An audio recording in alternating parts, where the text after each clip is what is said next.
Since 2006, the Armed Forces Bowl honors the sacrifices of the men and women, both past and present, who selflessly serve our country. The pageantry and game itself recognizes all 6 branches of the military with a wall of heroes, flyovers, on-field induction ceremonies, and so much more.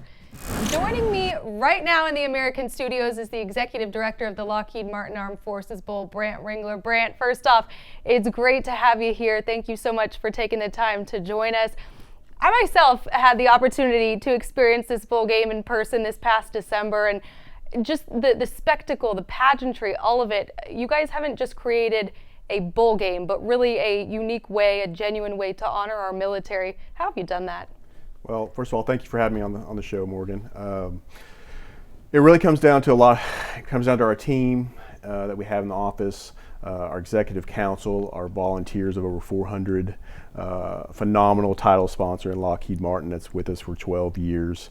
And you said the word genuine.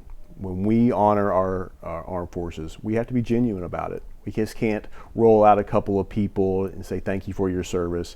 No, it's the entire event. So constantly throughout the game, we have ways in which we say thank you. We've had homes given away, cars given away, iBots, which are standing wheelchairs. Those are some things that are life-changing events for people. And so for them to experience that and us to provide that really gives our moniker of Bowl for the Brave, who we're honoring, real meaning. So we try to do that in every facet that we can. And we try to do it throughout the entire game and throughout the entire year. Over the past 20 years, 11 times the military institutions, Air Force, Army, Navy, they've been represented in the game. What's different when those military institutions are there playing in that stadium? Well, it adds obviously to the theming that we have around the Armed Forces Bowl. But anytime a military academy is in the game, you always feel like they're the underdog. You also know that they're going to play a full 60 minutes. There's no quitting those guys. But the one main thing I think that's so easy to pull for them, you know what these guys are going to go do after they finish their football careers. They're going to go serve our country. So it's not hard to pull for those guys, right? So we thank them for that, and it just makes our event even more exciting. With Navy being part of the American, and this partnership with the American dates all the way back to 2014. What has the partnership really provided for you all? Well, first of all, the American Athletic Conference has great leadership, and we've always enjoyed working with them. They have the same purpose we do in taking care of the student athletes and make sure they have a good experience, make sure their fans have a great experience as well. And then the AAC has provided a lot of great teams. We've had a ranked Navy. We've had a ranked Tulsa in our game. We've had the greatest comeback, and I think in any game ever, with Houston and Pittsburgh, when Houston was down 31-6 with 8 minutes left in the game, and they came back and won the game. That created a phenomenal experience for everybody that was part of that day. And so I can't say enough about the relationship. It's been fantastic. Definitely a Sports Center top moment that we'll never forget. And when you think about bowl games, it's so much more, though, than the game itself on the field. It's really a year-long celebration, a week-long celebration for these teams coming into town. How do they really give back to the communities right there in Fort Worth, Texas? So the teams, we involve them in several different ways. Obviously, we do like the Cook Children's Hospital. They go and visit the kids. But what we've done several times is also take them to the Tarrant County Food Bank.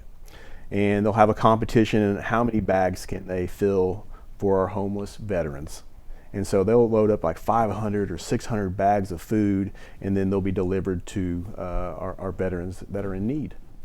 Why is Fort Worth such a perfectly situated location really for this bowl game? Well, it's a really very patriotic city. It's also, a lot of people don't know this, but it's the 12th largest city in the nation, and it's continuing to grow. There's a Naval Air Station Joint Reserve Base in town as well, so all the branches are represented. A lot of retirees stay in the Fort Worth area because it's just a great city, and they all come out to our game.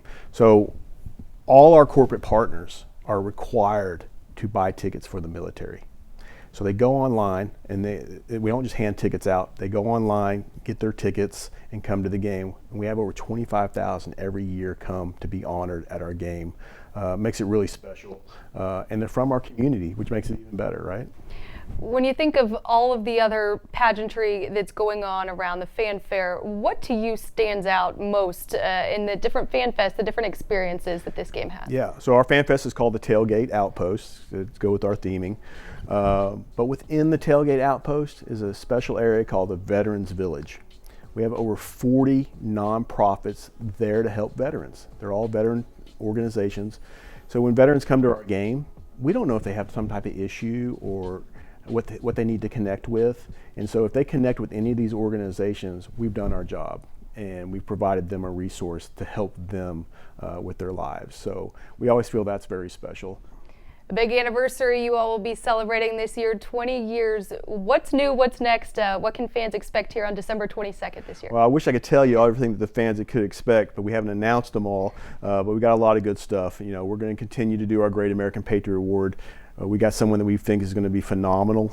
It's never been done before. We also are going to continue certain things. We're going to continue honoring our Purple Heart recipients. We'll have over 100 Purple Heart recipients. We also have some really big names that have done a lot of stuff and a lot of good stuff for our military that we're going to bring out and have them honored as well and be a part of our day overall. And then at the end of the day, the winning team will go home with the Armed Forces trophy.